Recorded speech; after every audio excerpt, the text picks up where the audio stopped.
20 old celebrity scandals that were swept under the rug. Behind the glitz and glamour of old Hollywood lay secrets darker than anything depicted on the silver screen. While today's celebrity scandals unfold in real time across social media, the golden age of Hollywood operated under a different system, one where powerful studio fixers, complicit media outlets, and a code of silence kept the industry's most shocking incidents hidden from public view. Today, we're pulling back the curtain on 20 celebrity scandals that powerful interests managed to sweep under the rug until now. These aren't just tales of indiscretion or bad behavior. They're stories of crimes covered up, careers strategically protected, and victims silenced, all to preserve the carefully crafted illusions that studios sold to the American public. In an era when a star's image was considered studio property, executives would stop at nothing to protect their investments, using tactics that ranged from simple payoffs to alleged connections with organized crime. 1. Joan Crawford's pornographic past. Before she became one of MGM's most bankable stars and an eventual Academy Award winner, Joan Crawford was a struggling actress willing to take any job to survive in Hollywood. This reportedly included appearing in at least one pornographic film in the early 1920s when she was likely still a teenager. As Crawford's star rose, the existence of this film became a ticking time bomb that threatened to destroy the glamorous image MGM had carefully crafted for her. According to Hollywood lore, when MGM discovered the film's existence, studio fixer Eddie Mannix was dispatched to handle the situation with extreme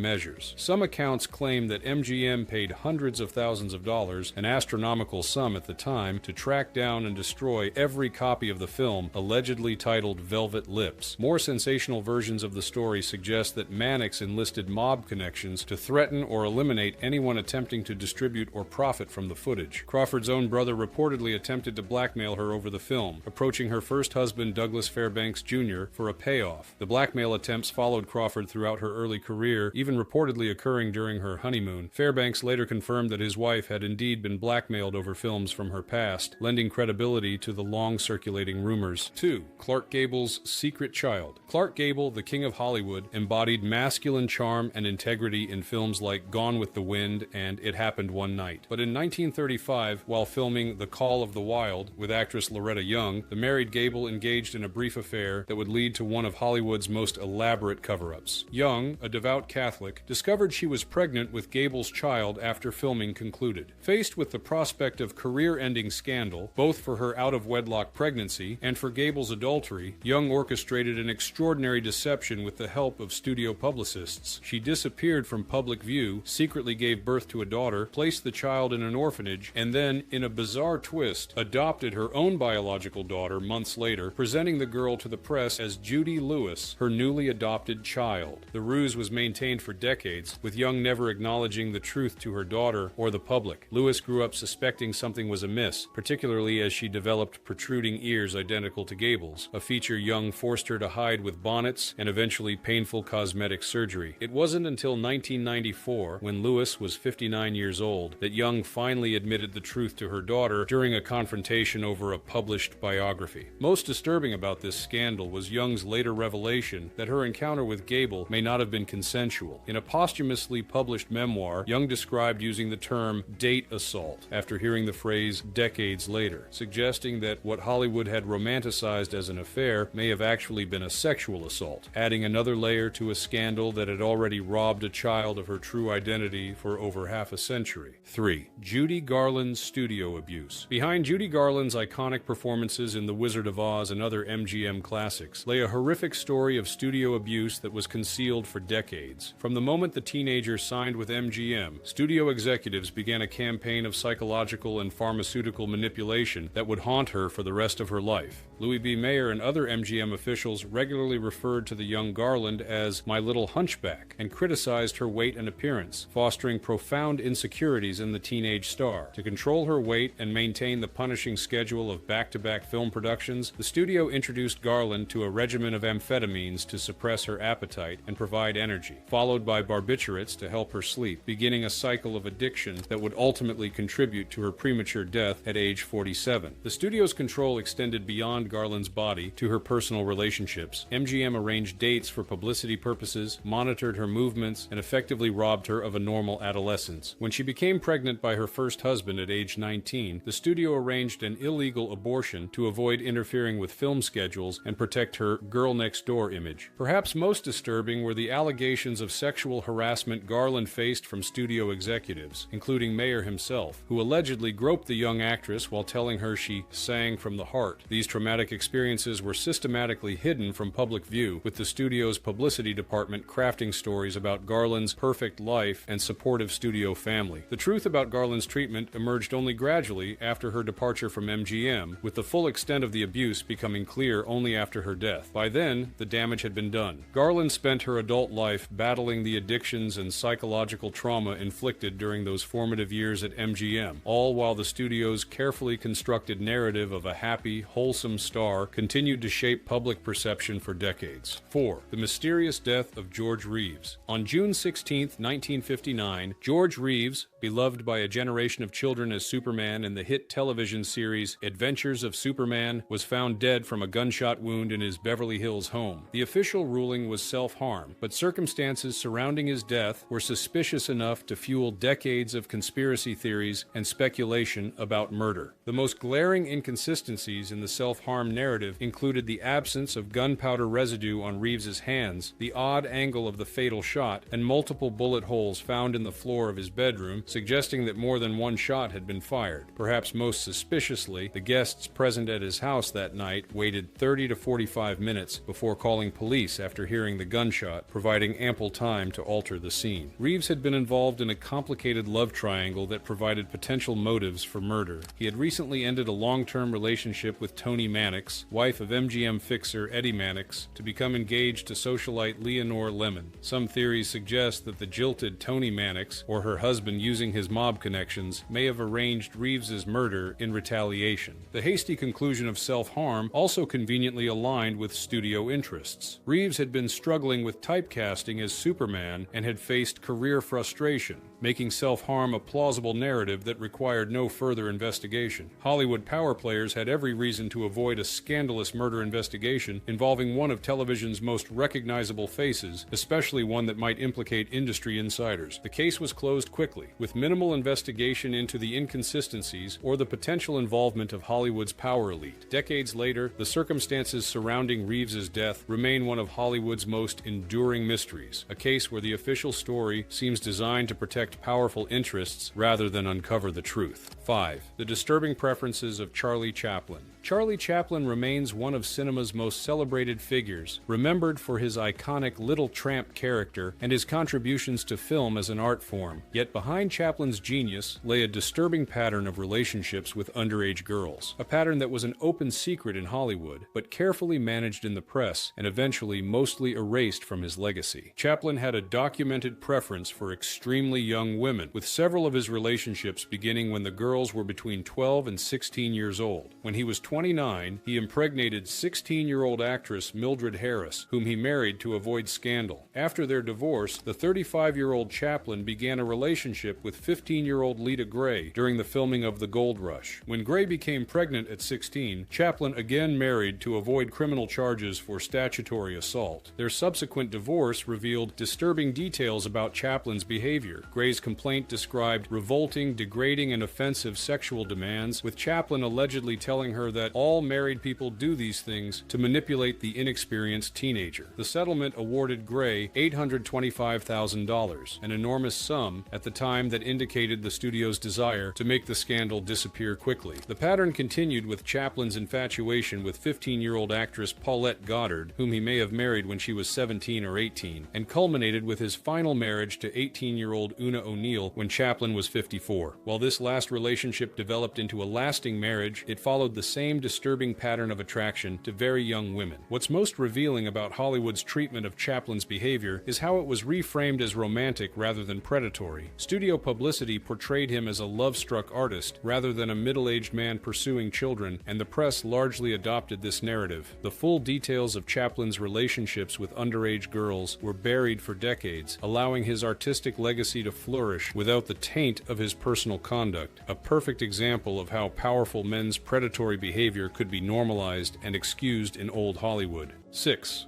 The studio-mandated abortions. In Hollywood's golden age, female stars' reproductive choices were often dictated not by personal preference but by studio contracts.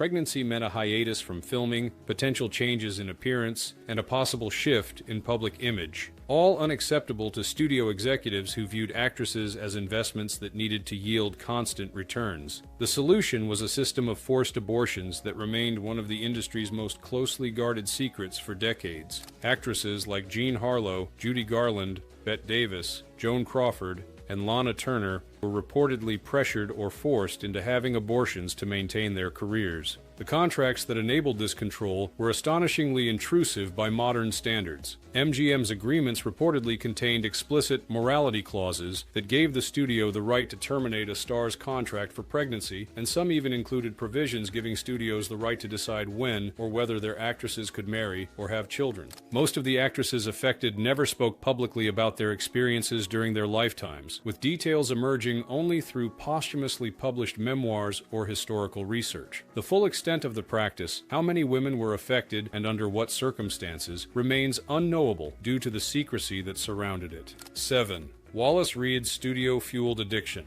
In the early 1920s, Wallace Reid was one of Hollywood's biggest stars, a handsome leading man known as the screen's most perfect lover. But Reid's tragic decline and death in 1923 revealed one of the industry's darkest practices: the use of drugs to keep stars working through injury and exhaustion. Reid's downfall began during the filming of The Valley of the Giants in 1919, when he suffered a serious injury in a train accident. Rather than allowing the valuable star time to recover properly, Paramount executives and doctors supplied him with morphine so he could continue working through excruciating pain. What began as a studio-sanctioned treatment quickly developed into a devastating addiction that the studio both enabled and concealed. As Reid's dependency worsened, his appearance and performance began to deteriorate visibly. Studio makeup artists worked overtime to conceal his declining health. Meanwhile, the studio's publicity department continued promoting him as the picture of vigor and health. By late 1922, Reid's condition had become impossible to hide. His wife, actress Dorothy Davenport, finally intervened and checked him into a sanitarium, where he died in January 1923 at just 31 years old. The official cause was listed as influenza and pneumonia, but the truth of his morphine addiction was revealed to the public, creating one of the first major drug scandals in Hollywood history. The scandal contributed to calls for movie industry regulation, ultimately helping to establish the notorious Hays Code, but the exploitative practices that had killed one of Hollywood's brightest stars.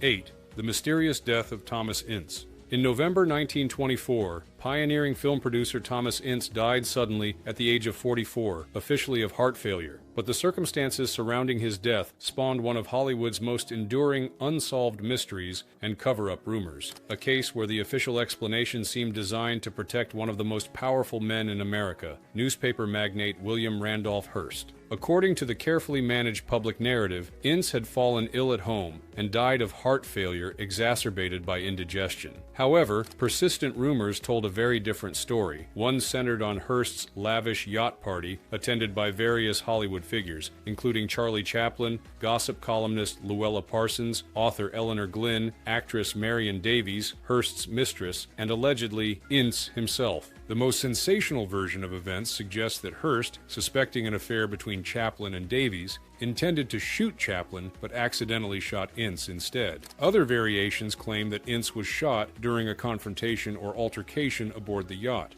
Regardless of the specific scenario, these theories converge on the assertion that Hearst used his enormous influence to cover up the true circumstances of Ince's death. 9. Fatty Arbuckle and the death of Virginia Rappe. Roscoe Fatty. Arbuckle was one of silent cinema's biggest stars, both literally and figuratively, before becoming central to one of Hollywood's first major scandals. In September 1921, during a wild party in his San Francisco hotel suite, a young actress named Virginia Rappe fell seriously ill and died days later of peritonitis caused by a ruptured bladder. What followed was a sensational case that revealed how quickly studios would abandon their stars when scandal threatened the industry's reputation. Arbuckle was accused accused of assaulting Rapp and causing her injuries, with newspaper accounts, particularly those in William Randolph Hearst's publications, publishing increasingly lurid and fabricated details. The most notorious false claim was that Arbuckle had crushed her with his weight or violated her with a foreign object, causing the injuries that led to her death, but nonetheless captured the public's imagination. After 3 trials, Arbuckle was fully acquitted, with the jury taking the extraordinary step of issuing a written apology stating that acquittal is not enough for Roscoe Arbuckle. Despite his legal vindication, the damage was irreparable. The newly formed Motion Picture Producers and Distributors of America, headed by Will Hayes, banned Arbuckle from appearing on screen in an effort to salvage the industry's reputation. All his films were withdrawn from circulation, and his career was effectively destroyed overnight. The damage was done. Major studios refused to work with him, and his career never recovered. 10. Jean Harlow and the suspicious death of Paul Byrne. In 1932, Hollywood was rocked by the apparent self-inflicted death of producer Paul Byrne, found dead of a gunshot wound just 2 months after his marriage to blonde bombshell Jean Harlow. The official story, quickly established and promoted by MGM's powerful publicity machine, was that Byrne, allegedly impotent, had taken his own life out of shame over his inability to consummate the marriage, a narrative supported by a note found at the scene. But this version of events, designed to protect the studio's valuable star, almost certainly concealed a far more complicated truth. Evidence suggests that Byrne was still legally married to another woman, Dorothy Millette, who had been institutionalized for mental illness. Millette had appeared at Byrne's home the night of his death, possibly leading to a confrontation that ended in his murder rather than self-harm. Adding to the suspicion, Millette herself was found dead in the Sacramento River days after Byrne's death that conveniently eliminated a key witness. MGM fixer Eddie Mannix reportedly arrived at the scene of Byrne's death before the police, potentially altering evidence and crafting the impotence narrative to protect both Harlow's reputation and the studio's investment in her career, further undermining the official narrative. MGM's control of the story was so complete that the truth may never be known. 11. Errol Flynn's predatory behavior, swashbuckling star. Errol Flynn embodied Hollywood adventure in films like Captain Blood and The Adventures of Robin Hood, but behind his dashing screen persona lurked a predator with a documented preference for underage girls, a pattern of behavior that studios helped conceal until it became impossible to ignore. Flynn's predilection for teenagers was an open secret in Hollywood circles. He was known to use his charm and fame to target girls as young as 15, with Warner Brothers executives and publicists working to keep these relationships hidden from the public. Flynn himself reportedly once quipped, "I like my whiskey old and my women young," a disturbing joke that revealed his true character. In 1942, the studio could no longer protect Flynn when 2 underage girls, 17-year-old Betty Hansen and 16-year-old Peggy Satterlee, accused him of statutory assault in separate incidents. The subsequent trial became a media sensation, with Warner Brothers deploying all its resources to protect its valuable star. The studio hired the best defense attorneys, who employed brutal tactics to discredit the young accusers, painting them as promiscuous liars, seeking fame and fortune through false accusations. The defense team's strategy worked, and Flynn was acquitted, a verdict so controversial that it spawned the phrase "in like Flynn" to describe getting away with something. According to one of his accusers, the jury just sat and looked adoringly at him as if he was their son or something, highlighting how celebrity could override evidence in the public mind. What makes this case particularly disturbing is that Flynn's acquittal emboldened rather than chastened him. After the trial, he openly dated 18-year-old Nora Eddington, whom he had met at the courthouse during his trial. Years later, when he was 50, Flynn began a relationship with 15-year-old Beverly Adland, with whom he remained until his death. Despite these continuing inappropriate relationships with minors, Flynn's career and public image largely recovered from the scandal, a testament to both studio power and the public's willingness to overlook the misconduct of beloved stars. 12. The kidnapping of Mary Pickford's niece. In 1937, Hollywood was shocked by the kidnapping of Mary Pickford's 17-year-old niece, Gwen Pickford. The young woman was abducted at gunpoint and held for $200,000 ransom in what threatened to become a sensational case involving America's most beloved actress, known as America's sweetheart. But what the public didn't know was how thoroughly the subsequent events were managed and manipulated to protect the Pickford family's reputation. Mary Pickford, along with her husband Douglas Fairbanks Sr., her business partner Charlie Chaplin, and studio head Joseph Schenck, took extraordinary measures to handle the situation privately. Rather than allowing law enforcement to manage manage the case, they hired private investigators and negotiated directly with the kidnappers, eventually securing Gwyn's release for a reported $10,000, far less than the original demand. While the kidnapping itself made headlines, the aftermath was carefully controlled to minimize scandal. The young woman was whisked away from public view, and the family refused to cooperate with police efforts to capture the kidnappers. Most significantly, they suppressed information about Gwyn's treatment during captivity. Rumors suggested she had been sexually assaulted, but this was never confirmed or acknowledged publicly. 13. Tallulah Bankhead's secret life. Tallulah Bankhead was known for her husky voice, quick wit, and magnetic stage presence. But what the public didn't see was a private life so scandalous that it required constant intervention from publicists and studio fixers to maintain her viability as a star. Behind Bankhead's sophisticated public image lay a woman whose uninhibited sexuality and substance use would have shocked the audiences of her era. Bankhead was remarkably open about her bisexuality in private circles, allegedly boasting of affairs with hundreds of men and women, including claimed liaisons with Marlene Dietrich, Greta Garbo, and Hattie McDaniel. She conducted these relationships with little attempt at discretion, sometimes in semi-public places, creating a continuous challenge for those tasked with protecting her reputation. British intelligence service MI5 even allegedly investigated her for relationships with underage Eton students during her time in London. Her sexual openness was matched by her candor about her reproductive history. Bankhead acknowledged having multiple abortions by age 30 and eventually underwent a hysterectomy. In an era when women's reproductive choices were strictly controlled and deeply stigmatized, Bankhead's matter-of-fact approach to these issues represented a profound threat to conventional morality. Adding to her scandalous reputation was her well-known substance abuse. Bankhead was a heavy drinker and cocaine user who made little effort to hide her habits, once reportedly saying, "Cocaine habit forming? Of course not. I ought to know. I've been using it for years." Her parties were legendary for their excess, creating constant headaches for studio representatives assigned to manage her public image. 14. Frances Farmer's forced institutionalization.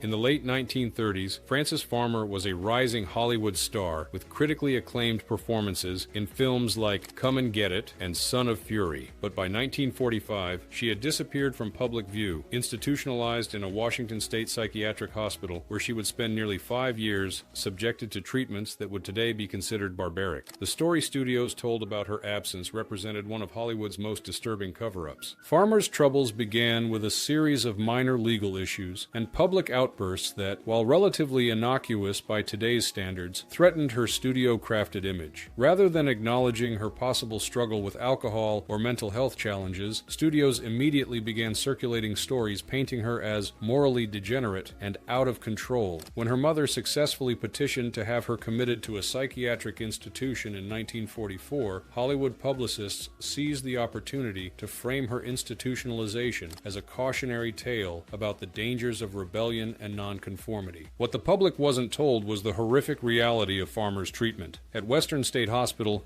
she was allegedly subjected to insulin shock therapy, electroconvulsive treatments, and possibly a lobotomy, though the latter remains disputed by historians. Most disturbing were later allegations that Farmer was routinely assaulted by hospital orderlies, and according to some accounts, essentially made available to soldiers from a nearby military base. While these most extreme claims lacked definitive proof, even the confirmed treatments she received were brutal by any standard. Throughout her institutionalization, studio publicity departments continued portraying Farmer's situation as a deserved punishment for a defiant woman rather than a tragedy involving possibly inappropriate medical treatment. Hollywood columnists, working closely with studios, described her as getting what she deserved and used her as an example to warn other actresses about the consequences of challenging the system. This narrative served both as character assassination and as a warning to other performers who might consider defying studio control. When Farmer was finally released in 1950, she was a shadow of her former self. Her attempted comeback failed, and she eventually faded into obscurity, working as a hotel receptionist and making occasional television appearances. It wasn't until years after her death in 1970 that the full horror of her institutional experience began to emerge, particularly through Jessica Lange's portrayal in the 1982 film Frances and Kenneth Anger's controversial book Hollywood Babylon. The case exemplifies Hollywood's ability not just to hide inconvenient truths, but to reframe personal tragedies as morality tales